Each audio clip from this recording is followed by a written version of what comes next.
Hello friends, welcome back. My name is Ramon. How are you today? And also happy holidays / Merry Christmas wherever you're at or whatever you were celebrating. So here's the deal. You are tired of niacinamide. If you didn't see / if you don't remember, a couple weeks ago, I uploaded a video where I had actually asked on Instagram for my followers to submit to me what trends they were ready to ditch in 2020. And one of the top, if not the top submission, the most frequent one was people were tired of niacinamide. But looking back on it and what I talked about in the video was just the fact that looking at what niacinamide is as an ingredient, what it really represents in skincare, it's an ingredient that's not going anywhere and it really shouldn't. And we're gonna talk about that today. But before we get into it, I'm gonna ask that you hit the subscribe button and notification bell so that you know when I post more skincare, sunscreen, Fenty related content on my channel. Give the video a thumbs up and down below, honestly sound off on what your thoughts on niacinamide are in skincare, just because I know it is a hot topic. A lot of people had a lot of things to say about it. And even on Twitter, my little Twitter skincare circle, people still are talking about it. But also, what other ingredients do you feel fall under this criteria? Let me know. So niacinamide, in a time when I feel like a lot of people are really ready to ditch single ingredient, single focus skincare products, niacinamide is still at the top of the list of ingredients people no longer want to see featured or focused on their skincare items. And I don't understand why. Notes. What I will say is that I understand niacinamide isn't perfect for everyone. There's people that have sensitivities to it, people that react negatively to it, and this video is not for you. If you can't use niacinamide, I completely understand. What this video is really focusing around is people who, due to seeing it used so heavily in marketing and people thinking it's more of a gimmick ingredient,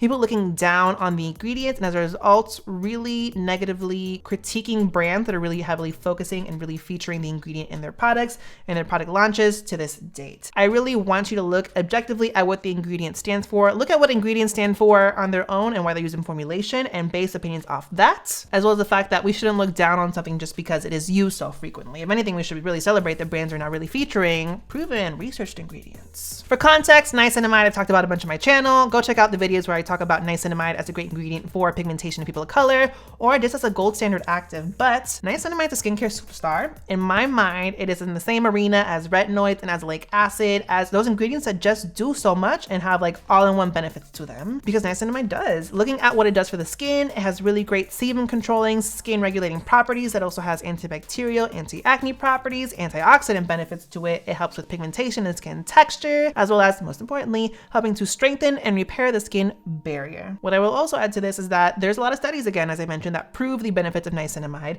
And while those studies really feature niacinamide at low percentages in gel formulation vehicles, what I will say is that first and foremost, that proves that you don't need a lot of niacinamide to see the benefits, but also, while those use a different kind of vehicle, that doesn't necessarily mean that niacinamide isn't as effective in various forms, in various vehicles, in various skincare products. So really find niacinamide that works for you in a formula that makes you happy and use it in that way. So it's a versatile ingredient. It's well-researched, well-proven, well-studied, and most importantly, it's well-tolerated by most skin types and all skin tones. So why do you want it gone so bad? As I mentioned, I feel like a lot of people's big issue is just how much and how heavily it has been featured in product and brand marketing in this last year. And we've seen it from the beginning of 2020 up until this last week. First and foremost, I think Susan Yara obviously is undeniably the patron saint of niacinamide.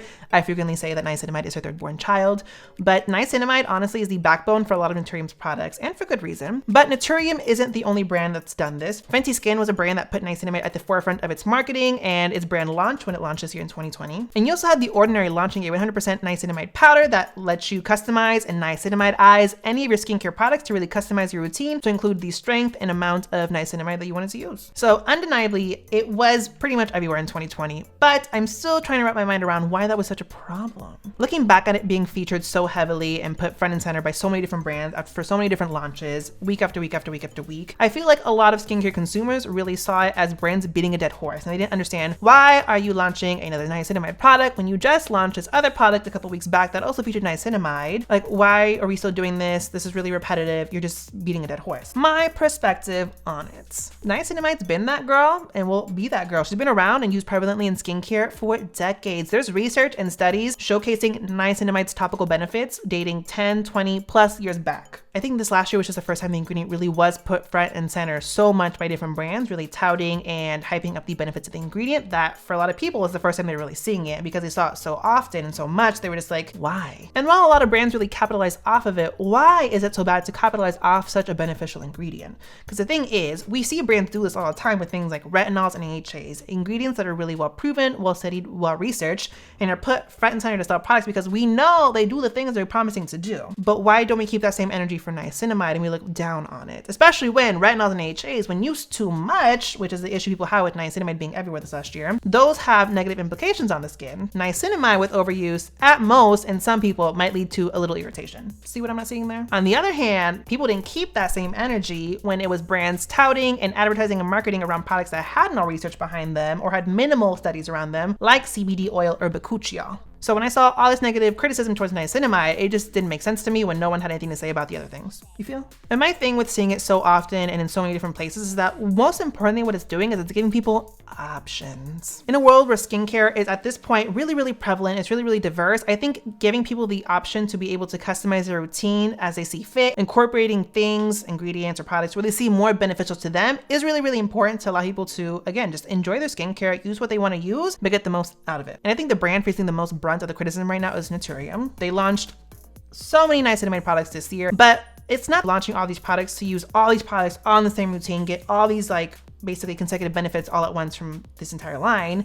It was for you to be able to find the products in the application that worked best for you, was most convenient for you, was the best tolerated by your skin, so that you could get the ingredient in the best way possible for you. And so with them, for example, you have their niacinamide serum with the zinc, and then you also have their niacinamide gel cream, which is at 5%. And then you also have, most unique to me actually, was their niacinamide cleansing gelée. A low percentage of niacinamide, 3%, lower than the serum and the moisturizer, but in a cleansing format, which allowed you to even have a more gentle application of niacinamide because you could use it as a cleanser, leave it on for a few minutes to get the benefits, and then rinse it away, which I actually hadn't seen from a cleanser before. So just in that one line, in those few products, you have so many different ways of applying that ingredient that work best for you to tailor to your routine. So it's not like Naturium was like, buy all of these and use them all at once. It was find the product that works for you that'll make you happy to use. Last point I want to make for this video is just that while we are in a time where we are phasing out single ingredient focused products and getting more into all-in-one multi-benefit products, niacinamide should be front and center as the representative for all of that. Because as I mentioned at the beginning of the video, it has all the benefits. It is that goal to give you everything all in one in just one product. So niacinamide serum honestly is already in itself such a versatile skincare product. While on the other hand, you have a lot of all-in-one skincare products that use niacinamide to either fortify and enhance the benefits of the product in itself. For example, Stratia's Liquid Gold or the entire Fenty skin line, which use niacinamide for its skin barrier repairing, skin brightening, as well as anti-inflammatory benefits. While on the other hand, you also have products that include niacinamide to counteract any negative impacts of certain ingredients, such as the Naturium Mandelic Topical Acid, where you have the AHA benefits of the mandelic acid paired with niacinamide to counteract any negative impacts of the AHA, but also to go in tandem with the antibacterial, anti-inflammatory benefits as well. So all in all, the point of this video was just the fact that I don't think you should be so quick to write niacinamide off, and I don't think getting rid of it in 2020 should be a top priority or goal. As I mentioned, it's an ingredient that does a lot for the skin, and it's been used for a long time. It's going to be used for a long time because it is proven, it's researched to do what it needs to do. And while I will agree with the fact that a lot of brands really did rely on it for marketing and really pushed it front and center in 2020, I don't necessarily think it's a bad thing simply because they are promoting it as a beneficial ingredient. We don't shit on brands for doing it for other ingredients, therefore I don't see why niacinamide is being given a different kind of energy. And I think seeing it in so many products in 2020 just gives the opportunity to have options in how we incorporate it into our skincare routines to build the routine that's going to be best suited for us individually. And with that, thank you guys for watching. Make sure you give this video a thumbs up, hit that subscribe button and notification bell so that you know when I post more skincare, sunscreen, Fenty related content on my channel. And down below, what are your thoughts on what I just said? Do you love niacinamide, or are you still ready for it to be left in 2020? And what are some of the skincare ingredients you feel fall under the same category? Sound off. Thanks for watching, guys. Bye.